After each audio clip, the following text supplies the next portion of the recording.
தமிழக முதல்வர் ஸ்டாலினை ஏமாற்றுவது ரொம்ப சுலபம். மோடியை சொல்லி டிஆர் பாலு உருக்கம். இது பற்றிய செய்தி தொகுப்பை நமது கடையரி டிவியில் பார்க்கலாம். டிஆர் பாலு என்ன பேசினார் என்பது பற்றி.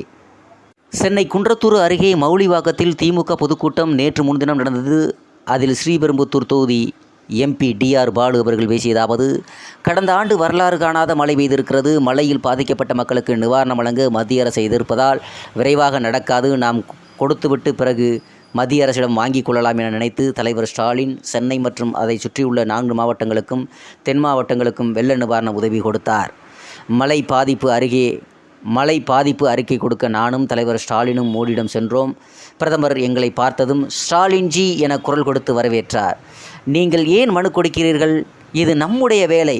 மழையால் பாதிக்கப்பட்டோருக்கு இருவரும் சேர்ந்து பணியாற்ற வேண்டும் என்றார். இதை கேட்ட தலைவர் ஸ்டாலின் மகிழ்ந்து போனார். தலைவரை ஏமாற்றுவது ரொம்ப சுலபம். எதிரிகள் கூட ரொம்ப அன்பாக பேசினால் தலைவர் மகிழ்ந்து விடுவார். பிரதமரிடம் பேசிவிட்டு வெளியே வந்தபோது தலைவர் ஸ்டாலின் மத்திய அரசு 5000 கோடி ரூபாய் கொடுக்கும் என நினைக்கிறேன் என என்னிடம் தெரிவித்தார். பிரதமர் தமிழ் மீதும் தமிழக மக்கள் மீதும் உண்மையான கரிசனத்துடன் உள்ளார் என நினைத்து தலைவர் ஏமாறந்திருக்கிறார். மனு கொடுத்து பல மாதங்களாயும் வெள்ள நிவாரண நிதி கொடுக்கவில்லை. 541 கோடி ரூபாய் செலவு செய்தும் மத்திய அரசு 1 ரூபாய் கூட கொடுக்கவில்லை. மெட்ரோ ரயில் திட்டம் 63000 கோடி ரூபாய். இதில்